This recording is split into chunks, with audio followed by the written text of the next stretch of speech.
Las historias que te contaba tu abuelo o tu tío cuando eres pequeño, ahora contadas en YouTube. Espero que disfrutes de la siguiente historia. Buenas tardes. Hace algunos años viajé para un poblado que se llama Buenaventura, Chihuahua. Es un poblado pequeño, pero con gente muy cálida, con personas muy trabajadoras. Estuve 2 noches y 3 días en ese lugar, por cuestiones de trabajo. Por ahí conocí personas. Y conocí historias también. Algunas muy tremendas, muy tremendas. En aquel lugar se contaba la historia de un muchacho de 13 años que andaba cuidando chivas. Era un muchacho gordito. Aunque tenga 13 años, una persona robusta, pues es muy fuerte y aparte era alto el muchacho. Dice que eran las 11 de la mañana más o menos cuando él sintió que las chivitas empezaron a correr. Algún perro, algún coyote.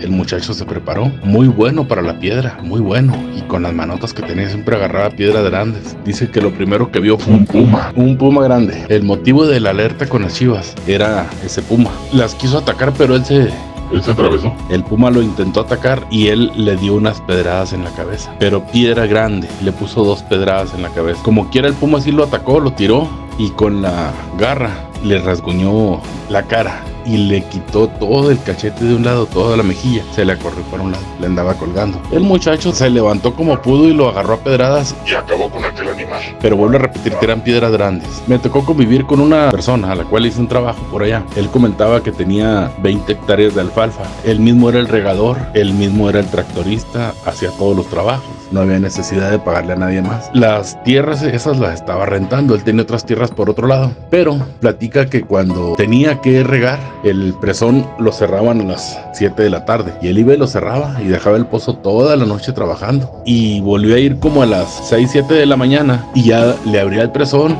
y dejaba el agua en una de las melgas de la alfalfa para que se empezara a regar. Y le abría por si esa se llenaba, se pasara a la otra, en lo que él iba a su casa y desayunaba. Le quedaba un poquito retirado. Y él platicaba que cada vez que iba para ese lugar, cuando ya estaba oscuro, él sentía que los pelos de la nuca se le erizaban. Él llevaba una lamparita de pilas de muy bajo voltaje, de las que se usaban en aquel tiempo. Ahorita ya hay unas que tienen muchos lúmenes y te iluminan perfectamente. En aquel tiempo no teníamos eso. Era eso, traer una linterna de mano, de esas de petróleo. Pues resulta que pasó el tiempo, dice que solamente en ciertas áreas, y la pala no la soltaba. No traía arma de ningún tipo, nada más la pala sí no la soltaba. Él comentaba con su esposa de aquella situación. La mujer le decía, oye, pues llévate aunque sea una pistola o un rifle. Y los tenía, pero decía, ¿para qué? Si ahí donde estoy es un llano y ahí no hay nada, absolutamente nada de eso, de árboles o algo así. Él vivía en un ejido que se llama Rodrigo M. Quevedo. Enseguida está la colonia Levarón, la cual se compone pues de personas de mucho dinero, posiblemente origen mormón, algo así. Y él comenta que eso le pasó por espacio de un año, pero en ciertas áreas y ya cuando estaba oscuro. Dice, yo nunca vi nada,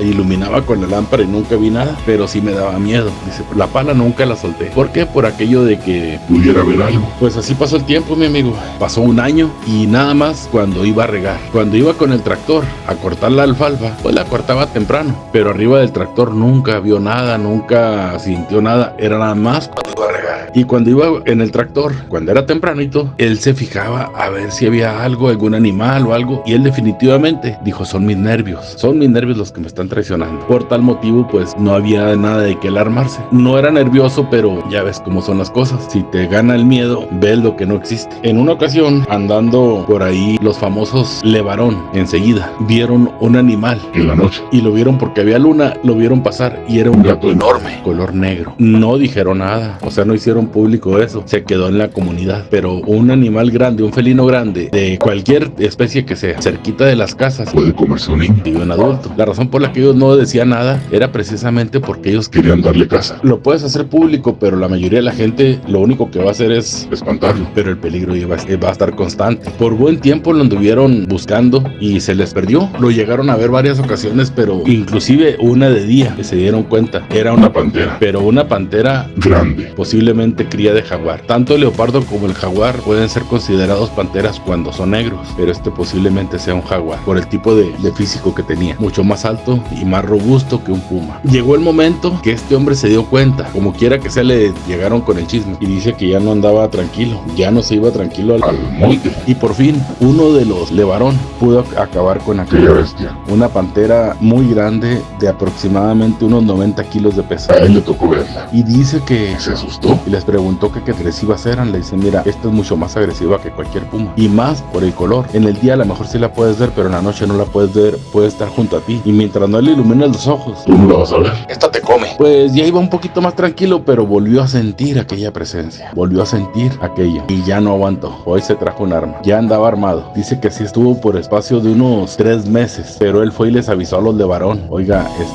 aquí he visto, he sentido un animal. Y fueron a investigar y había huellas, cosas que él no se había fijado. Había huellas de felino y él no había revisado nada de eso. Entonces dice que le dijeron, oye, ¿cada cuándo vienes aquí a regar? Dijo, pues 2 veces al mes. A la alfalfa le doy 2 riegos, la corto y en cuanto empaco la riego. Y a los 15 días o 16 le doy otro riego y ya vuelvo a cortar. Dice, bueno, vamos a hacer una cosa. Cuando ya haya regado, nos avisa. Muy bien, les avisó. Se esperaron como unos 5 días y luego ya fueron. Eran 3 de los de varón los que estuvieron ahí. No sé los nombres, sí me los dijo, pero no me acuerdo. Estuvieron ahí en ese lugar en distintas áreas. Pusieron desde temprano unas carpitas camufladas y ahí se estuvieron. Llevaron únicamente agua, no llevaron nada de alimento, porque dice que esos seres, ese tipo de animales tienen muy buen olfato. Pero sí se llevaron unas gallinas y las amarraron cerquita de donde estaban ellos, a unos mezquites que estaban y un zacate alto alrededor. Dice, si este animal anda aquí en la noche, va a llegar porque ellos pasan, andan de cacería. Dice, y al sentir las gallinas, Las va a atacar. pues sí, efectivamente, sintió las gallinas y empezó a querer atacar, y ellos se dieron cuenta. Inmediatamente se comunicaron por radio uno con otro, le pusieron los reflectores, porque tenían unos reflectores, y la vieron y acabaron con ella. Esa historia, mi amigo, me dice a mí que si este hombre no se hubiera prevenido, no hubiera dicho nada, era muy posible que hubiera terminado, lo hubieran dado por desaparecido, porque nadie sabía más que él, bueno, su esposa, que andaba trabajando, pero hubiera dejado la labor ahí tirada. Nadie lo andaba cuidando, no había nadie cerca. En aquel tiempo estaba muy difícil para que las personas pudieran darse cuenta que él estaba por ese lugar. Mi consejo es, cuando veas este tipo de cosas, pues dale parte a alguien que te pueda apoyar. Pudiera ser la Profepa, pudiera ser cualquier dependencia, Pero avisa. y sobre todo avísale a la población si el animal anda muy cerca de las casas, para evitar cualquier detalle con algún niño. La verdad, en ese lugar, cuando él me platicó, dice que ya de ahí en adelante, no sé si sería histeria colectiva, pero muchas personas empezaron a reportar sobre animales. La cuestión es que cuando se hace colectivo algún detalle, todo el mundo quiere ser protagonista y te engañan, son las llamadas falsas. Por eso debes de tener cuidado con todo eso, pero siempre debes de prevenir. Si tú llegaste a ver algo, en aquel tiempo no existían los celulares como ahorita, nadie traía cámara. Ahorita sí, ahorita es muy fácil, todo el mundo trae un celular, la mayoría saben tomar fotos, y por eso se dan a conocer muchas historias. En ese lugar, por un buen tiempo, los jaguares y los pumas se acercaron mucho a las casas, pero ya ahora ya no, ahora ya cambió todo eso. Llegaron los tiempos secos, llegaron pues muchas personas y aquello se ha retirado. Pero el detalle es que aquí en Chihuahua, aunque es un semidesierto, sí existe El puma. y sí existe El jaguar. y también existe El leopardo. los dos pueden ser de color oscuro, y los dos, al ser de color oscuro, se convierten En pantera. pero hay otro animal que pudiera ser cruza de leopardo, posiblemente con Puma. es muy parecido al puma, no es manchado, pero es muy delgadito, que se dice que es el guepardo, como el guepardo africano, como el chita, nada más tiene las uñas y las manos muy grandes. El chita tiene las manitas muy delgaditas, es corredor. No es corredor, Esta es una fiera. no es para las carreras como el de África, es muy parecido. Pero esta es una fiera. Es la famosa La onza. y de la onza hay muchas historias, pero hay muchos tipos. En Sinaloa hay una onza más pequeña, la cual es cría de gato montés con lince. No es muy alta, Pero es una fiera. es muy agresiva con las personas. Y esta que está por acá, definitivamente, todo lo que es la Sierra de Sinaloa, todo lo que es la Sierra Tarahumara y todo lo que es la parte norte del estado de Chihuahua, se habla mucho de la onza. Yo llegué a ver una aquí en Chihuahua, en Escalón, hace algunos años, pero yo iba en una camioneta, a mí no me atacó. Definitivamente hay mucho felino, aunque no se ven, aunque tú digas, no, en estos lugares no puede ser, no habitan. ¿Por qué? Porque es muy desértico. No, sí existen, son depredadores, comen conejos si tú gustas, si quieres. Hay mucho conejo y mucha liebre, y hay presa pequeña, pero también hay presa grande, venado bura, jabalí, y del jabalí existe el jabalí normal y el pecarí, el de collar, que es más pequeño, y existe un cerdo asilvestrado que es muy grande. A ese sí no lo ataca el puma y no lo atacan los otros animales, es muy feroz, llega a pesar hasta 250 kilos,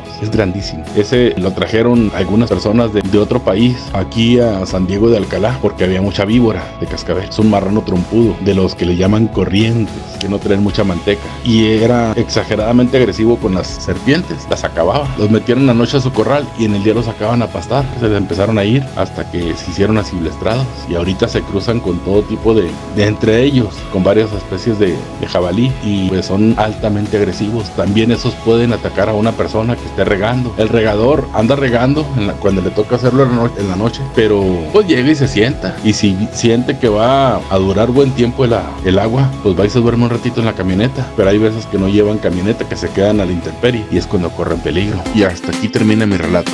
Saludos, gracias.